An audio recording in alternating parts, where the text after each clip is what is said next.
After studying this module, we shall be able to know the various types of companies, learn the various features of public company and private companies, identify the holding and subsidiary companies, understand a foreign company, and identify an illegal association.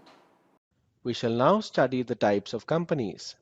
A company may be incorporated either by a special act of the legislature or under the Companies Act 2013 or 1956. Accordingly, a company may be 1. Statutory company or 2. Registered company. We shall now discuss statutory company. A company formed by a special act passed either by the central or state legislature is called a statutory company. Such companies are governed by the respective acts. Although statutory companies are governed by the provisions of their special acts, the provisions of the Companies Act 2013, which are not inconsistent with the special acts, apply to these companies. These companies are usually formed to carry out some special public undertakings requiring extraordinary powers and privileges. The object of such companies is not so much to earn profit, but to serve people. Though the liability of the members of such companies is limited, yet in most of the cases they may not be required to use the word limited as part of their names. Annual report on the working of each such company is required to be placed on the table of the legislature, parliament, or state legislative assembly, as the case may be. The audit of such companies is conducted under the supervision, control, and guidance of the Comptroller and Auditor General of India. Some of the important statutory companies are Reserve Bank of India, State Bank of India, Life Insurance Corporation of India, Industrial Finance Corporation, etc. Annual report on the working of each such company is required to be placed on the table of the legislature, parliament, or state legislative assembly, as the case may be. Let us move on and discuss registered companies. Companies registered under the Indian Companies Act are known as registered companies. These companies may be limited by shares or limited by guarantee or unlimited companies. Companies limited by shares.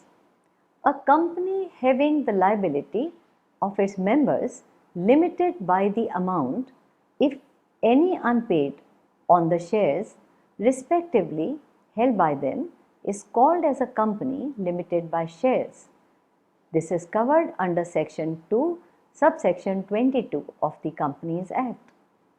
For example, if AB Limited has a share capital of 10,000 shares of rupees 10 each, and A has purchased 100 shares on which he has paid so far rupees 6 per share, the maximum liability of A is only up to rupees 4 per share, that is the unpaid amount on shares.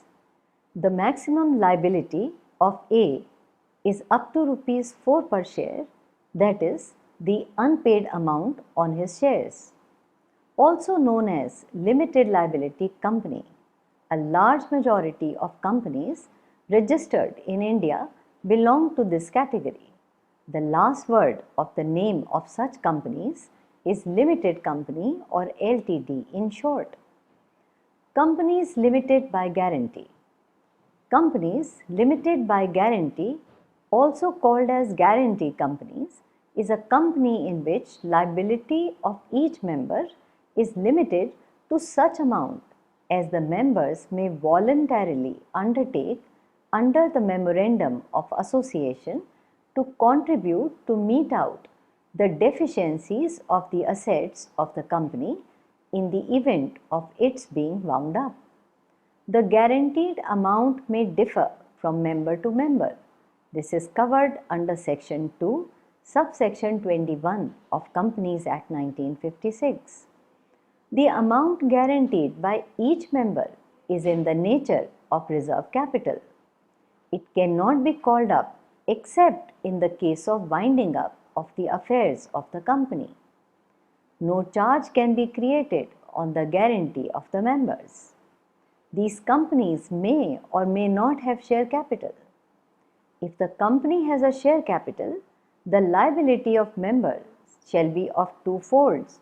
Firstly, liable to pay the amount which remains unpaid on their shares plus the amount payable under the guarantee.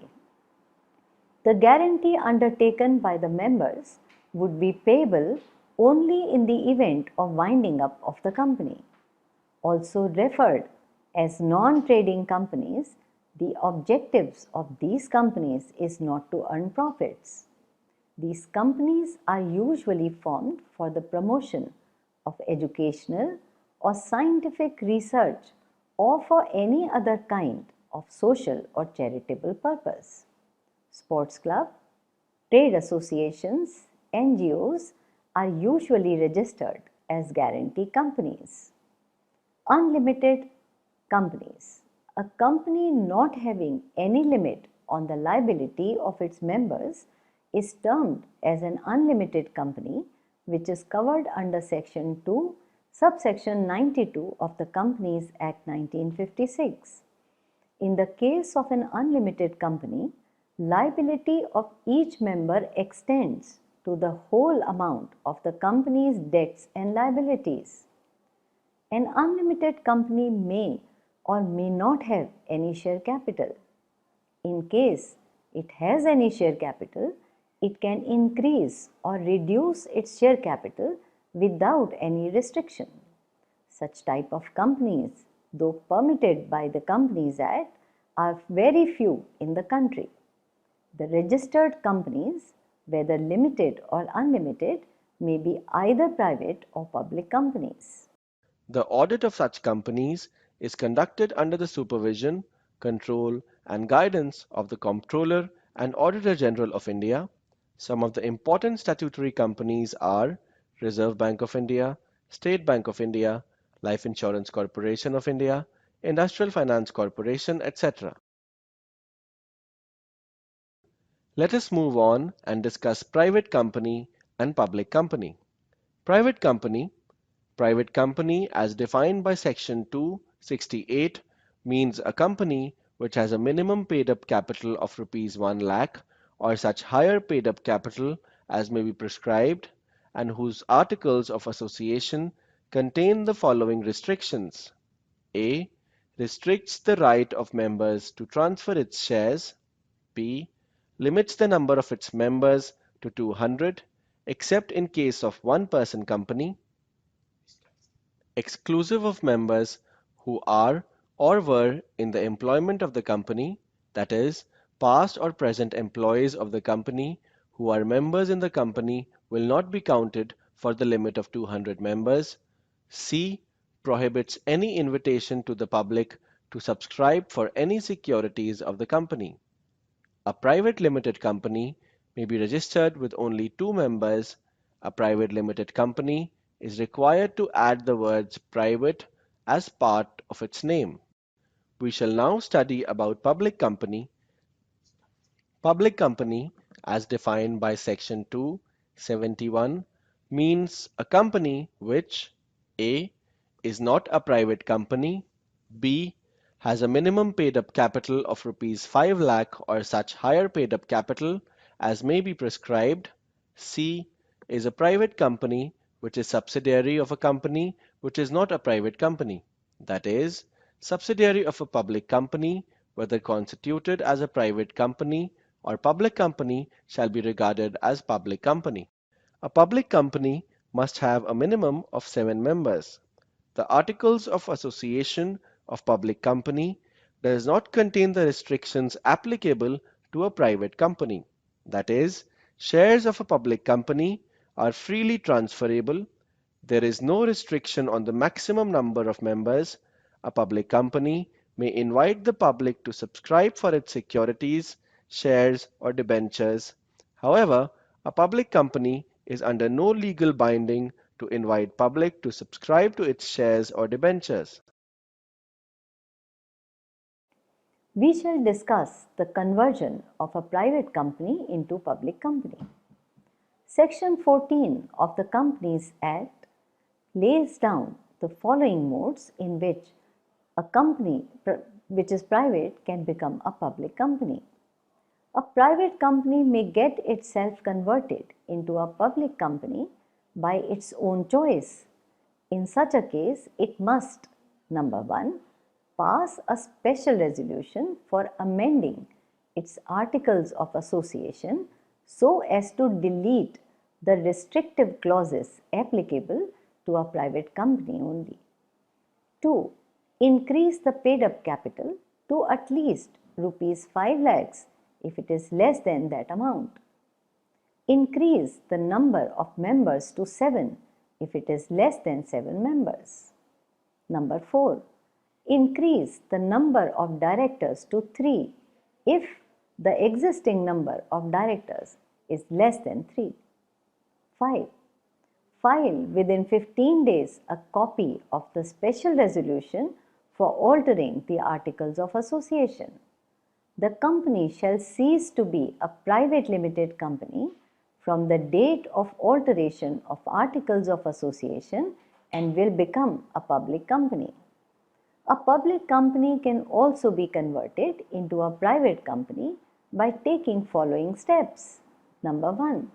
The articles of association of the company should be altered by passing a special resolution so as to include the restrictions, limitations, and prohibitions imposed by the Companies Act on private companies. 2. The consent of the tribunal must be obtained. Number 3. The company must file with the Registrar of Companies a printed copy of the Articles of Association as altered within 15 days of the receipt of the approval from the tribunal. Such conversion of a private company into a public company or vice versa does not bring into existence a new company. Therefore, the conversion does not affect the legal personality of the company, which continues to remain the same in spite of conversion. Let us now discuss about holding and subsidiary companies. A company which controls another company is known as a holding company, and the company so controlled is termed as a subsidiary company.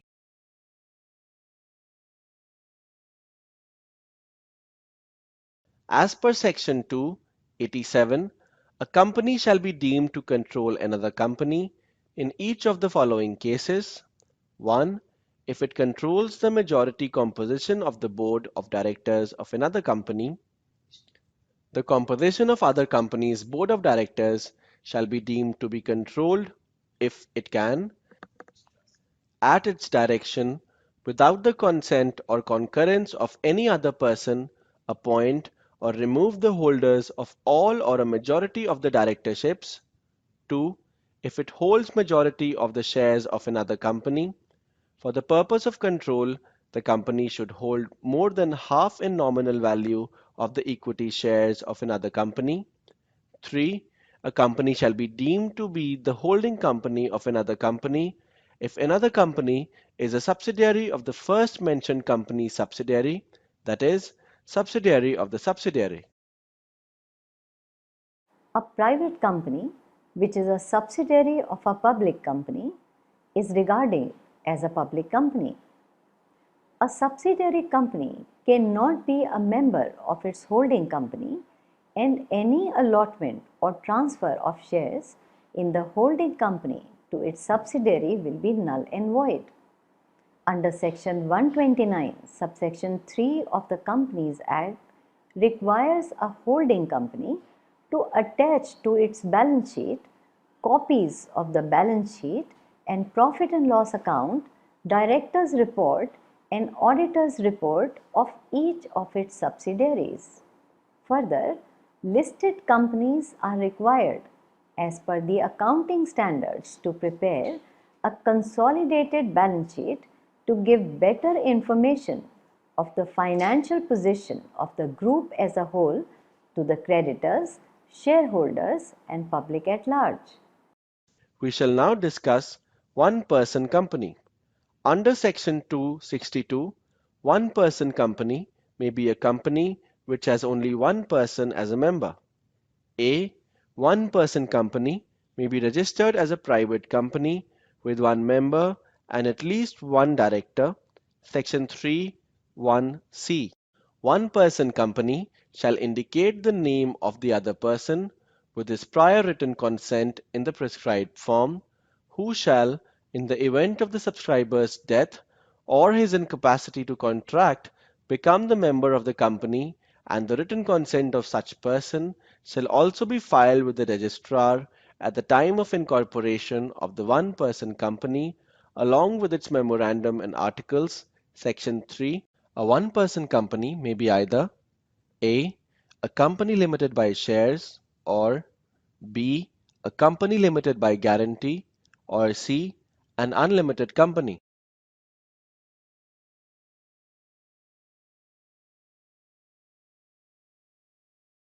We will now discuss about government company. Government company means a company in which not less than 51% of the paid-up share capital is held by the central government or any state government or governments, or partly by the central government and partly by one or more state governments. Government company includes a company which is a subsidiary of a government company. Government company is a company in which at least 51% of the paid-up capital is held by the government.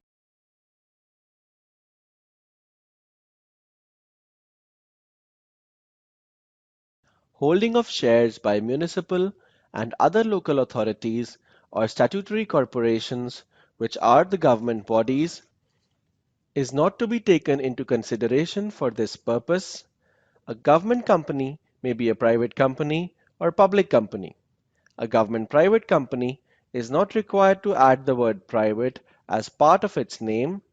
A government company is not an agent of the government, as it is a juristic person different from its members, the government. Let us now throw some light on specific provisions regarding government companies. The auditor of a government company is appointed or reappointed by the Comptroller and Auditor General of India. The Comptroller and Auditor General of India has the power to direct the manner in which the company's accounts are to be audited by the auditor and give such other instructions regarding any matter relating to the performance of his functions as such. Now our area of discussion would be foreign companies. Foreign companies are the companies incorporated outside India but A. Have established a place of business in India, or B. Had established a place of business in India prior to the commencement of the Companies Act 1956 and continue to have the same. However, where not less than 50% of the paid-up share capital of a company incorporated outside India and having an established place of business in India is held by one or more citizens of India, or by one or more bodies corporate incorporated in India, or by one or more citizens of India and one or more bodies corporate incorporated in India, whether singly or in aggregate, such company shall comply with such of the provisions of this Act as if it were a company incorporated in India. Foreign company is a company incorporated outside India but having a place of business in India. We shall now discuss the various obligations of a foreign company. Documents to be submitted. Within 30 days of the establishment of the place of business, a foreign company is required to deliver the following documents to the registrar for registration: A. A certified copy of the charter, statutes, or memorandum and articles of the company, or other instruments constituting or defining the constitution of the company, and, if the instrument is not in the English language, a certified translation thereof. B. The full address of the registered or principal office of the company. C. A list of the directors and secretary of the company, containing the particulars of their names, usual residential addresses, nationality, business occupations, and other directorships held. D.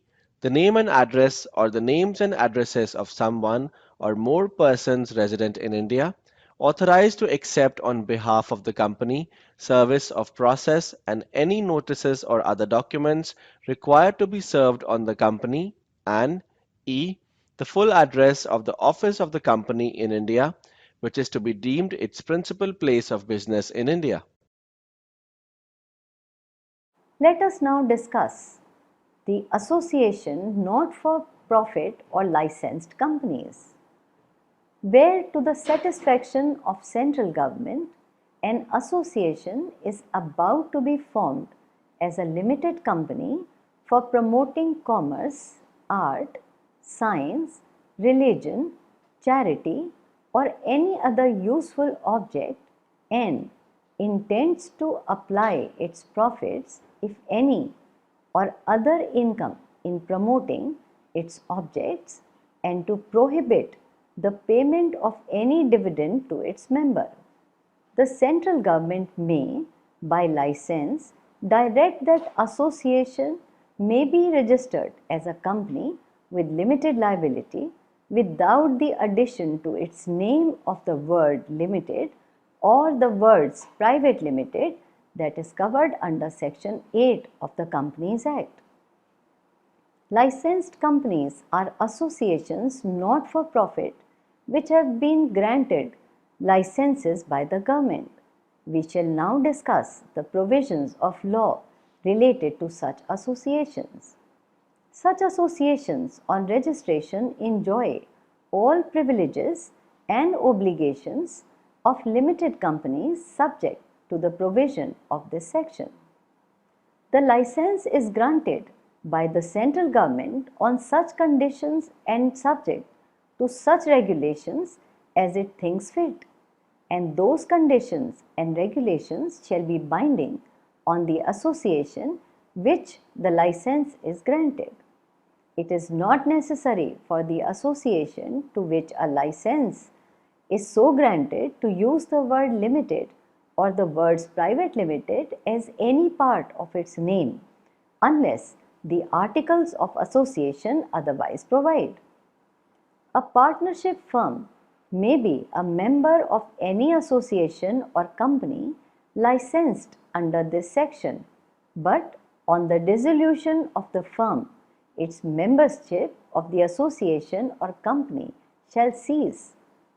The license may at any time be revoked by the central government, and upon revocation, the body shall cease to enjoy the exemption granted by this section. A body in respect of which a license under this section is in force shall not alter provisions of its memorandum of association with respect to its objects except with the previous approval of central government signified in writing. These associations are not required to have a minimum paid up capital as required for companies. We shall now study about illegal association. Combination of persons for achievement of common objects is called an association.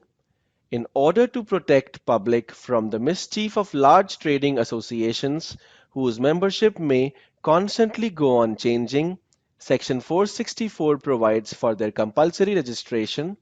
According to Section 464, every association consisting of more than 50 persons must either be registered as a company under the Companies Act or be formed according to the provisions of some other Indian law.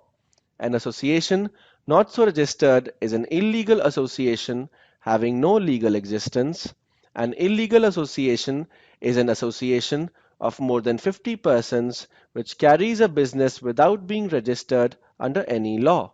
An association will be termed as an illegal association when the association consists of more than 50 members, the association is formed for carrying on a business with the objective of earning profits, and the association is not registered as a company under the Companies Act or not formed according to the provisions of some other Indian law.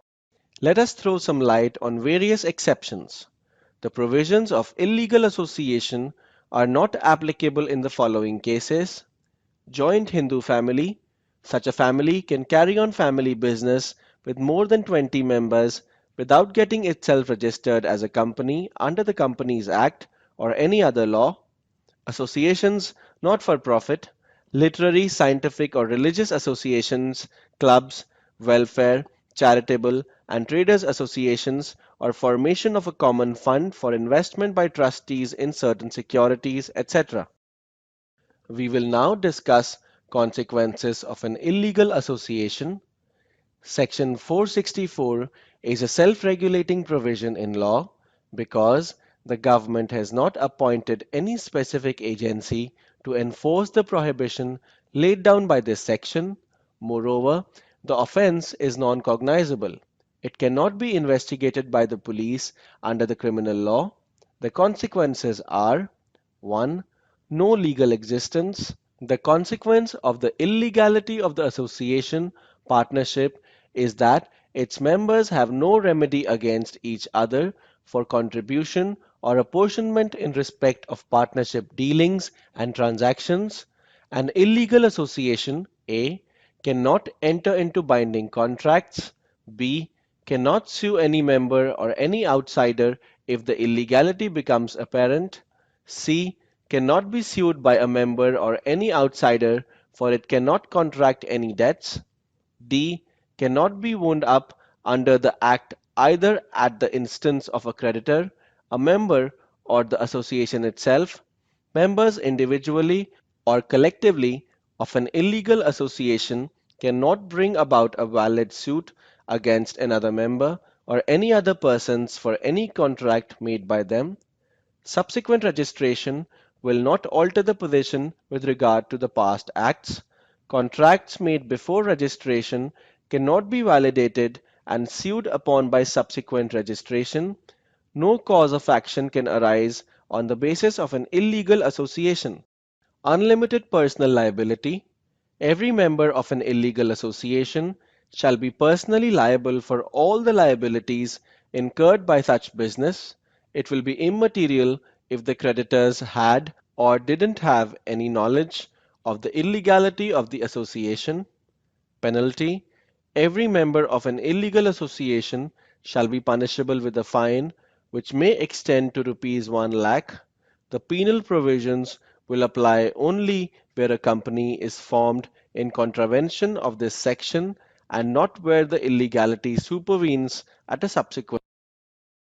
Let us recapitulate what we have discussed so far.